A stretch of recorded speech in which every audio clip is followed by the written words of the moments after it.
જયદીપસિંહ, આજે હું તમને વાત કરું આપણા જાડેજા રાજવંશ વિશેની કે જાડેજાઓની બુધવાર પ્રત્યેની લાગણી. બરોબર, આપણા મહાપ્રતાપી પૂર્વજોને બુધવાર અતિ પ્રિય હતો.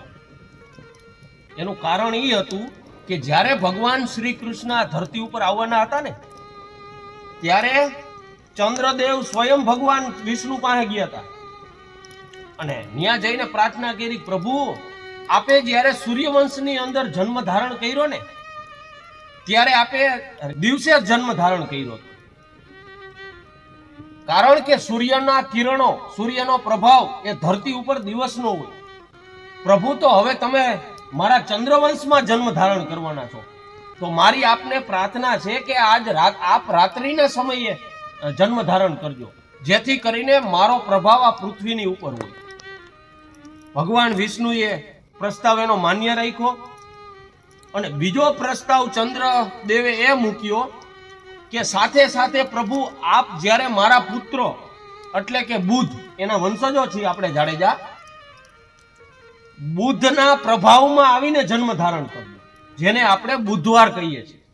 ત્યારે બુધવાર નહોતો બોલાતો, આર્યભટ્ટે વારની રચના પછી કરી. પેલા પ્રભાવો હતા બધા ગ્રહના, એટલે કે બુધનો જ્યારે પ્રભાવ આ પૃથ્વી ઉપર હોય ત્યારે જન્મ ધારણ કરજો. અને ભગવાન શ્રી કૃષ્ણએ આ ધરતી ઉપર બુધવારના દિવસે જન્મ ધારણ કર્યો. આપણા મહાપ્રતાપી પૂર્વજ જામ નપો, જેને આપણે જામ નરપતજી કહી છીએ, જ્યારે ફિરોજશાહ બાદશાહનું મસ્તક કાપ્યું ને, ત્યારે પણ બુધવારનો સમય હતો. અને આપણે જ્યારે હાલારના પિતામાં કહીએ, પશ્ચિમનો જેને પાતશાહ કહી છે, એ જામ રાવળજી પણ પોતાના માં જ્યારે સોઢી રાણીના ગર્ભની અંદર હતા ને, ત્યારે એમના પિતા લાખાજી રાજ ચિંતામાં બેઠા હતા. અને સોઢી રાજપૂતાણી એમ કહેવાય કે જામ લાખાજીની પાસે જઈને કીધું, મહારાજ હવે તો મોમાએ આશીર્વાદ આપ્યા છે આપણને કે આપણી ઘરે પુત્રનો જન્મ થવાનો છે, તો આપ ચિંતિત કેમ છો?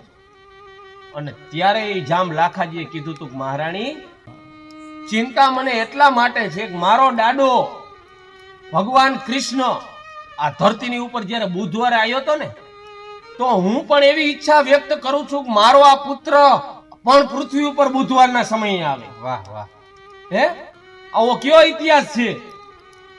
અને ત્યારે મહારાણી એમ કહેવાય જામને કીધું તું, જામ હું વાઘેલી રાણીની ઘોડે પેટ ચીરીને દીકરો તો નહીં કાઢી શકું.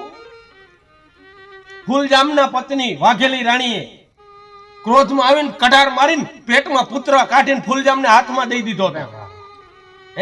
વાઘેલી રાણીએ પેટ ચીરીને બેટડો કાઢીને બતાવ્યો, આ જો ફૂલજામાં હવે તમારો જટાડો. ક્રોધમાં આવી અને ઘા મારીની દીકરાનો જન્મ થયો, એનું નામ પડ્યું જામ ઘાવજી. આખા કચ્છને હચમચાવી નાખ્યું.